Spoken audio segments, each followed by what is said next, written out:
In my last PENGU video, I said I was buying right here. I was just waiting for VWAP and money flow on the daily to curve up. We had VWAP curvature basically right here. Money flow started curving right here. So right now I am in profit on this trade. And the question is, what are we going to do right now? Well, to be honest, I'll just take profit.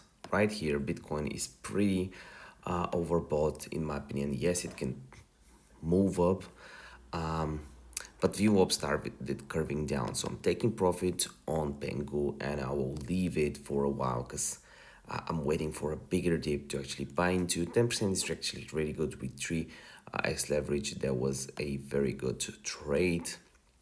Currently on meme coins, we are up 280 grand, as you can see right here. Let's see if it's 280. I just need to close these trades for it to update properly with 9.5 mil in revenue. The scalps are doing great. And if you want to automate your trading, by the way, this video is no financial advice. A very smart way to do that is deep trade XAI. Currently, they're having $100,000 in early bird benefits, and you can actually create your own AI with prompts. So have the links in the description below. See you next video.